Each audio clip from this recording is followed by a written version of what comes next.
Princess Celestia responded to the many letters sent to her as Philomena was perched contentedly in her cage. The pet read each parchment down to the word, her mistress oblivious to the spy just behind her back. It had been a slow day. Most of the correspondence were with boring figures the Syndicate had likely already bribed or blackmailed. The Phoenix tilted her head when she noticed that Princess Celestia had pulled out a letter from Twilight's Sparkle.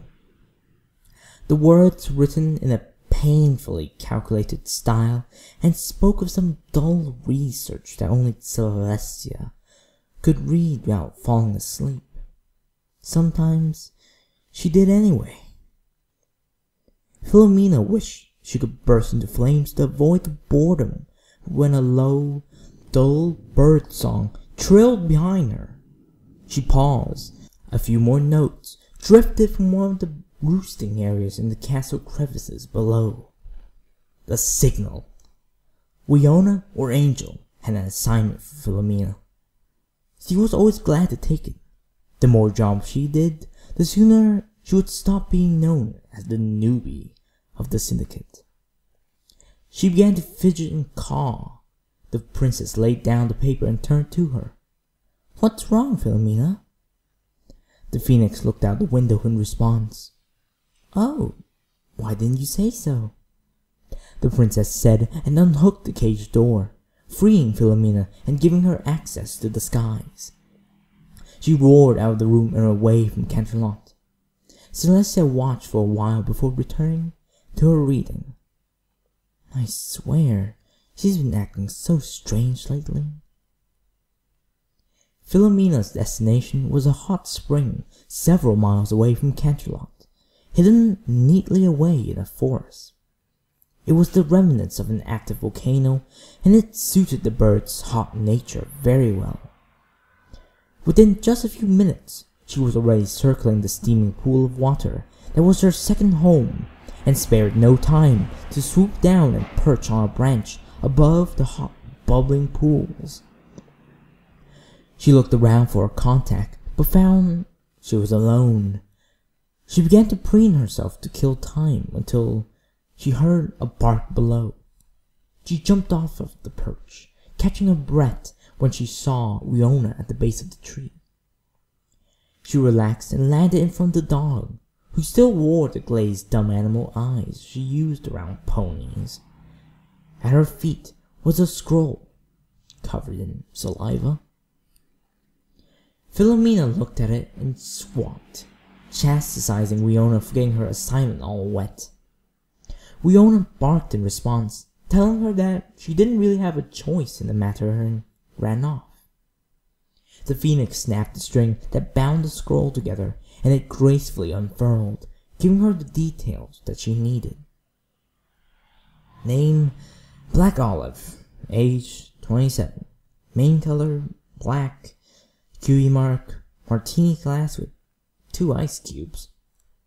The target owns assets belonging to the Syndicate. Burn everything. Enclosed is a photo and a map of his most likely route. Don't screw this up. The brains. Her jaw dropped when she saw the signature. All of her previous assignments letters were made by Wiona or Angel, sometimes Tank. She had only heard about their leader through passing mention, a vague and extremely intelligent figure that even the rabbit seemed to fear. They wouldn't tell her who he was or even what species he belonged to, only that he was intense.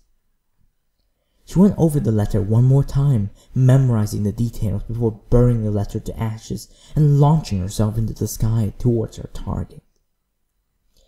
Philomena chose a spot in the road a few miles from Las Pegasus and waited for her mark.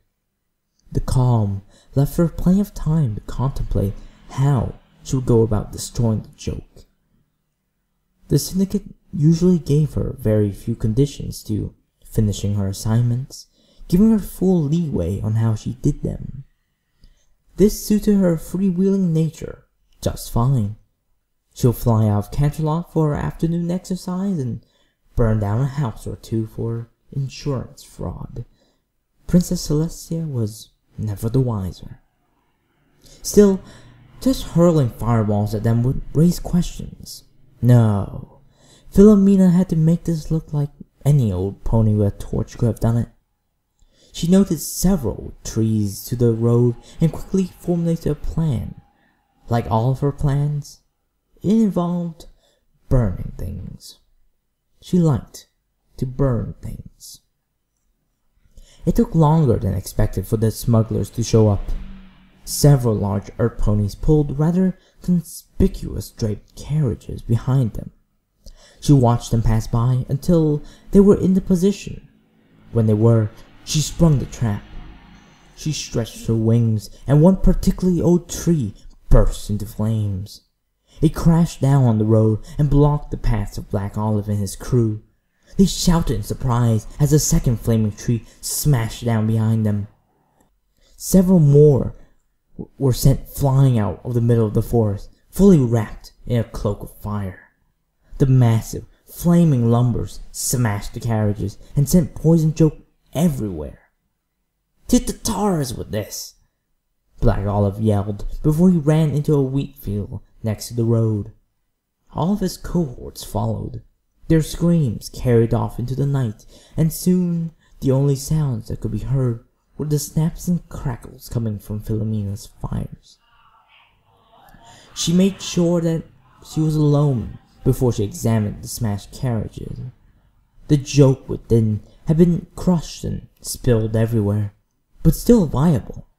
She flew above the carriage and used every bit of her power to heat the ground below. The sensitive petals of the exotic plant were soon blackened and useless. It pained her to waste this much good contraband, but orders were orders. It was late in the evening when she returned to the balcony of her home and landed on the railing. At that moment, Celestia walked by the open entrance and saw her loyal firebird. She walked over and extended a leg for Philomena to perch on, and the phoenix gladly accepted the offer. "There you are, Philomena," she said, and eyeballed at her playfully. "You haven't been up to any trouble, have you?" They both had a good chuckle. Philomena's laugh was normal at first, but slowly developed into something much more sinister.